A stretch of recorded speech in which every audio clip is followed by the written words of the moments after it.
Salam əziz şagirdlər, xoş gördük hər birinizi.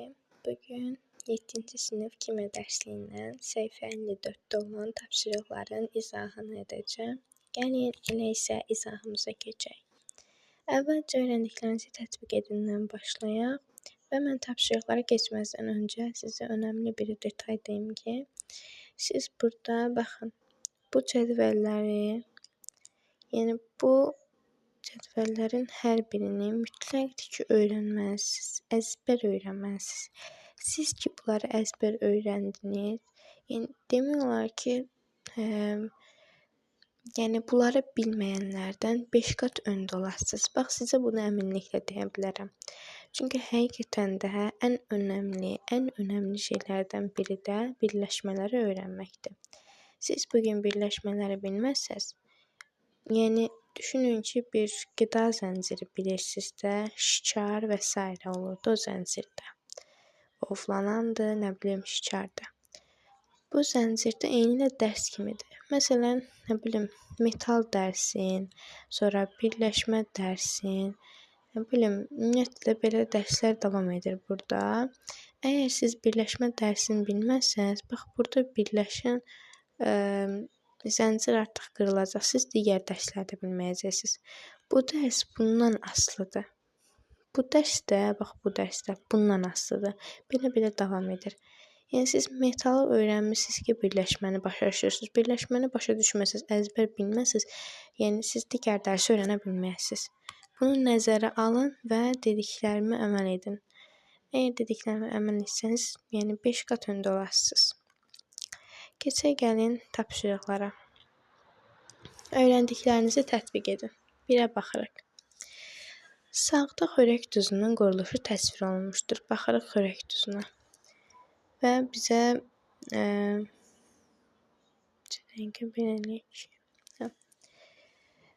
burada təsvir olunub, deməli, yaşıllar xlordur, bənövşəklər isə natriumdur. A variantına baxaq. Xörək duzunda natrium və xlor atomları hansı say nisbətində birləşmişdir?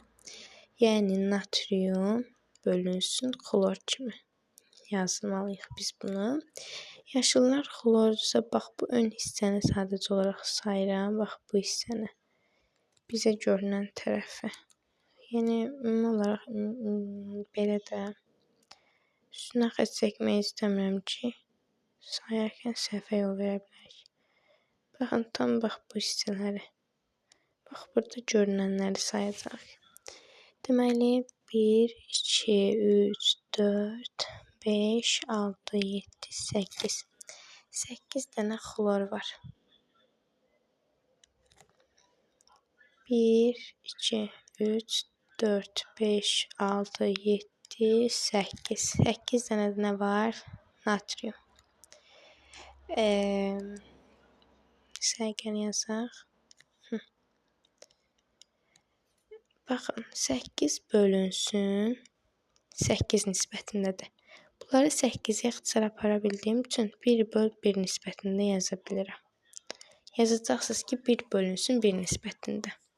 Yəni, bunlar hər biri, məsələn, hər bir belə bir quruluşa maliklərdir. Bunların içərisində 1 natrium, 1 xlor, 1 natrium, 1 xlor belə şəkildə birləşiblər. Yəni, belə təsəvvür edib, bunun nə anlama gəldiyini başa düşə bilərsiniz. Bir də üstündən keçirəm. Deyək ki, xörək duzunda natrium və xlor atomları hansı say nisbətində bölmüşdür? Nisbət nədir? Ümumiyyətlə, bölmə deməkdir də. Nisbət bölmə deməkdir. Məsələn, 8-i bölürəmsə 4-ə və 2 alıram. Bu nisbət deməkdir. 8-in 4-ə nisbəti. Bu da qismət deməkdir. Yəni 2. İndi də deməli, nisbətdən qalmışdıq. Nisbəti, yəni natriumun xlora bölünməsi deməkdir. Burada da natriumu saydıq. Bax, natrium bənövşəklərdir. Saydıq natriumu gördük 8 dənədir. Xloru saydıq, gördük ki, yenə 8 dənə də 8-i 8, 8 ilə 8, yəni 8 bölünsün 8 nisbətində yazdıq. Bunu bir-birinə bölüb cavab elə bərabərdir 1 yazmaq olmaz. Çünki bizə nisbətini istəyir, qisməti istəmir. Diqqət edin buna. Gördüm 8 ilə 8 də ixtisara getdi. Neçə elədi? 1 qaldı hər birində. Hər birini 8-ə bölə bilirəm. 1 bölünsün 1 kimi yazdım. Bu qədər sadə. Keçirik B variantına. Xörək duzunun kimyəvi formulunu necə tərtib edərdiniz? Xörək duzu deməli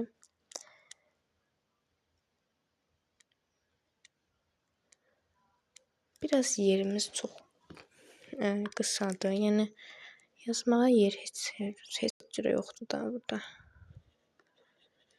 Görə məcburuq hər dəfə boranı təmizləyək. Deməli yazırıq ki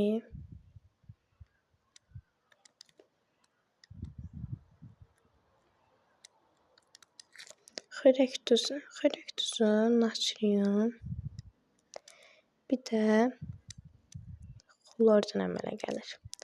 Biz də bunu natrium, xlor kimi yaza bilərik. Natrium, xlor kimi yaza bilərik. Və necə tərtib edərdiniz? Belə yazdıq. Tərtib etdik ki, belə ola bilər. Ola bilər, yox elə belə olur. Sərgəli yazaq, səhv götürdüb, səhv yazmayasınız. Baxın, belə yazasınız. Natrium, xlor. Belə də oxunacaq. C variantına nə deyir? Xörək duzunu başqa necə adlandırardınız? Xörək duzunu necə adlandırardım? Natrium xlorid. Natrium xlorid. Məsələn, sizə buradan bir nümunə göstərəm. Kalsium. Bax, kalsium xlora baxın. Kalsium xlor deyirik. Bax, gəldim. Kalsium xlorid. Kalsium olduğu kimi qalıb, amma xlor xlorid olaraq oxunub. Natrium olduğu kimi qalır, xlor xlorid kimi oxunur. Yəni natrium xlorid. Bu qədər sadə. Keçək ikinciyə. Kalsium sulfid və maqnezium nitrit birləşmələri hansı iki elementlərdən təşkil olunmuşdur? Deməli, kalsium sulfid və maqnezium nitrit birləşmələrini soruşur. Kalsium sulfid, bax bunu qara ilə xətt çəkirəm. Qara ilə də yazacağam.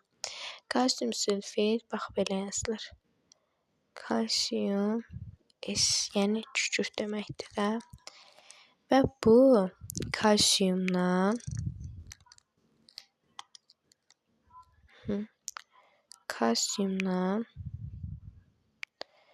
bir də kükürtdən təşkil olub. Element olaraq, bax belə yazasınız ki, element olaraq bax belə yazasınız. Kalsium və kükürtdən təşkil olunub. İndi keçirik maqnezium nitridə.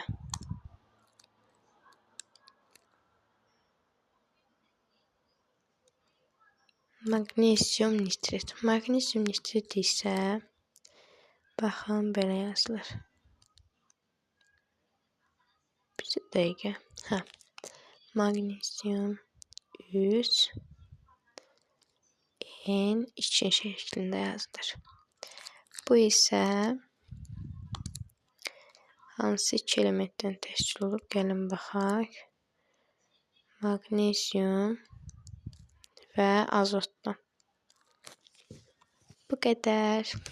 Gəlin keçək digər tapşırıqlara. Uşaqlar, yenə deyirəm, başa düşmədiyiniz şeylər olarsa, çəkinmədən şərhlərdən yaza bilərsiniz. Qeyd edin, sizlərə hər birinin izahını verəcəm. Amma xahiş edirəm, açıq şəkildə yazın da. Məsələn, baxdım bugünkü şərhlərdə yazıblar ki, birinci sualı başa düşmədim. Birinci suala siz nə deyirsiniz? Məsələn, heç olmayan bir dənə orada ipucu qoyardınız da, elə bir tapmacadır. Tapmaca heç bu qədər qəliz olmur. Bunun da biri var, bunun da biri var. Heç olmayan deyərdiniz ki, məsələn, bir də kimyəvi birləşmələri başa düşmədim. Yəni ən azından başa düşərdim ki, hansını demək istəyirsiniz də. Biraz heç olmayan, yəni ipucu qoyayım, biz başa düşək, sizlərə izahım verək. Yazdım, hansını deyirsən, hələ cavab gəlməyib yəni.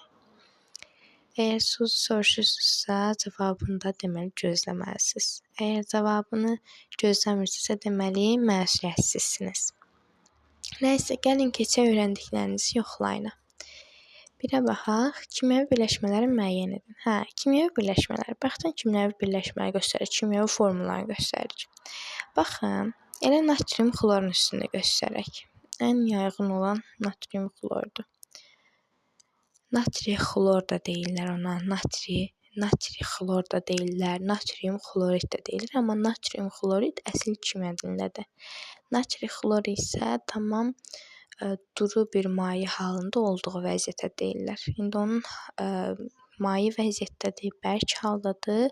Bunu müəyyənləşdirmək lazımdır. Natrium və xlor elementləri. Bunlar təşlikdə elementdir. Belə də olsa elementdir. Belə də olsa elementdir. Məsələn, natriuma yazmırıq da indi ona. Natriuma 2 yazmaq olmaz. Çünki qeyri-metal deyil. Xlor qeyri-metaldır, 2 yazırıq. Buna 2 yazırıq. Yəni, belə olanda da elementdir. Bax, belə olanda da elementdir bu. Yaxud da heç bu 2 olmadan da elementdir bu.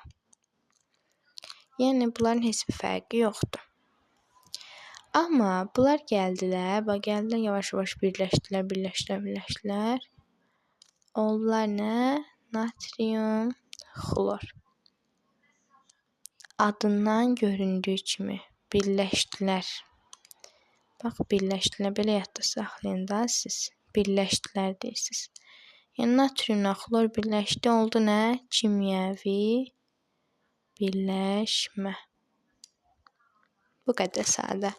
İndi siz tapın görək hansılardır. Siz videonu saxlayıb tapın, mən indi davam edim. Deməli 2 ola bilməz. Çünki 2 elementdir.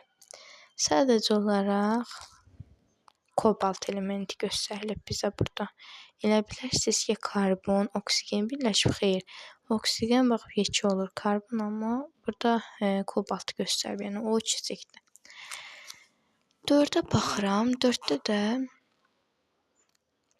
xlor 2 yazılıb. Dedim axı, burada 2 olsa da bu nədir? Elementdir. Bu da ola bilməz. Yanlış. Bunu da yanlış göstərək. 1-ə baxıram. 1 olar. Niyə? Çünki hidrogenlə oksigen birləşib. Bu əgər təklikdə uşaqlar, bax bu təklikdə əgər H2 olsaydı, nə pis yazdım. Təklikdə əgər H2 olsaydı,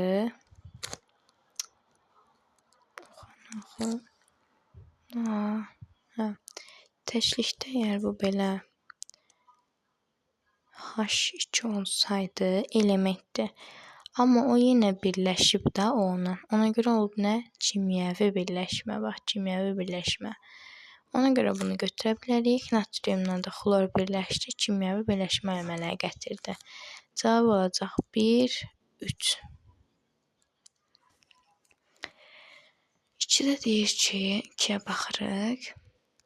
H2O deməli karbon, oksigen. Yəni buna ümumilikdə biz dəm qazı deyirik də. Belə deyək də H2O, CO2 və CH4 birləşmələrinin molekullarında atom sayını müəyyən edin. Deməli, dəm qazı hansıdır? Amonyak hansıdır? Gəlin onlara baxaq. Bax, bu sudur.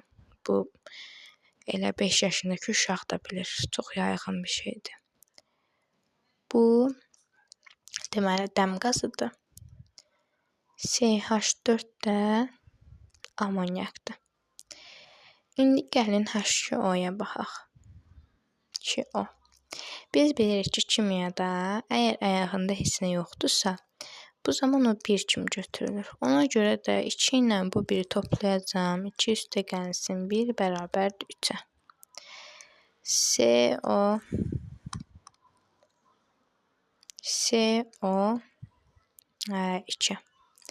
bərabərdir. Burada da yenə bir dənə 1 var. Burası gizlənib. 3. Yəni 1 üstəgəlsin 2 bərabərdir 3-ə. SH4 bərabərdir. Burada bir dənə gizlənmiş 1 var. 1 üstəgəlsin 4 bərabərdir 5. Bizdən amonyakla dəm qazını istəyirdi. Dəm qazında 3, amonyakda isə 5. Baxın, dəm qazı.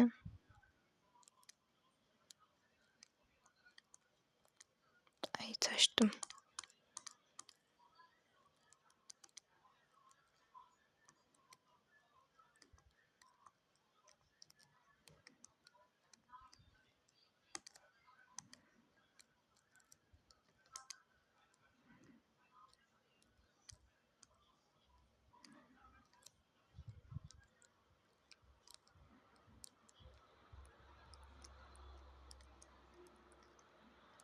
Dəm qazı da budur.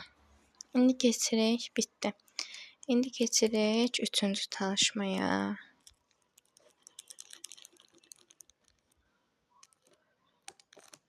Əlavə hansı dərsliklərin izahını istəyirsinizsə şərhlərdə yazın. Əgər başqa səhifələr izah etməyibsə, deyin mən sizə izah edim. Deməli, SO2 və barium O2O maddələri necə adlanır? 3 eyni atomun sayının 3 ilə ifadə olunduğunu nəzərə alaraq SO3 birləşməsini adlandırın. Baxın. Yaxınlaşdıraq bu hissəni, belə də baxaq. Deməli, baxırıq bura. 2 var. O2-dirsə SO2 yazılıbsa, karbon dioksid. Bax, dioksid. Kalsiyum, burada heç nə yazılmayıb. Yəni, 1 kimi götürülür. Bax, 1 kimi. Burada kalsiyum oksid olacaq. İndi bizə deyir ki, bunlar necə adlanar? Bax, bunları soruşur. 2 var. 2 onda nə olur? Dioksid. Deməli, kükürt dioksid deyəcək. Yaxud da sulfat dioksid. Bax, burada göstərilməyib bizə. Eyb yox. Yəni, dediyim kimi, sulfat dioksid yaxud da kükürt dioksid deyirsiniz. Bura gəldik. Barium. Bunun yaxında 1 var. Deyirsiniz barium oksid. Yəni, barium oksid deyirsiniz. Oksidli birləşməkdə, yəni, barium oksid deyirsiniz. Amma əgər 2 varsa yaxında, bax, bu hissədə 2 varsa indeksində, nə deyirik uşaqlar? Dioksid. Kükürt dioksid. Barium oksid. 3 eyni atom sayının 3 ilə ifadə olunduğunu nəzərə alaraq bizə deyir ki, bunu deyək. Yaxınlaşdırın nə qəşəng görünür. Bizə nə deyir? Deyir ki, bunu tapın. Kükürt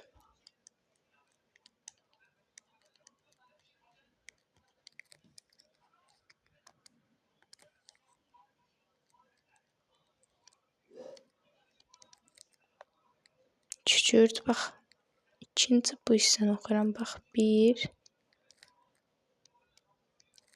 2, üçüncü də bax, bu hissə. Nə dedi bizə? 3 olaraq oxunduğunu nəzərə alsaq. 3. O nədir? Oksid. Getdim yanına. Baxın. Kükürt trioksid. Kükürt trioksid. Kükürt dioksid. Barium oksid. Kükürt trioksid oldu burada da. Bu qədər uşaqlar, bugünlük dərsimiz bu qədər. Yenə də vurğulamaq istəyirəm. Başa düşmədiyiniz bir məqam oldusa, başa düşmədiyiniz bir sual oldusa, yaxud ümumiyyətlə dərsdə hansısa bir bölmədə çətinlik çəkmisinizsə, geriyə qayıdıb sizin üçün onu izah da edə bilərəm əlavə olaraq. bir video halında da ata bilərəm, söz halında da yazıb sizlərə göndərə bilərəm. Ümid məni anladınız. Əgər başa düşmədiyiniz bir mövzu olarsa, dediyim kimi şərhlərdə qeyd edin. Əgər dərs maraqlı və anlayışlı keçdisə və dərsi bəyəndinizsə, videonu bəyənib kanala abunə olmağı unutmayın.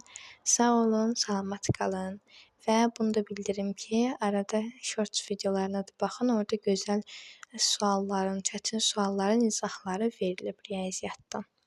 Çətin seçmə suallarının izahları verilib. Oranı da izləyib qısa bir məlumat da almış ola bilərsiniz. Sağ olun, salamat qalın.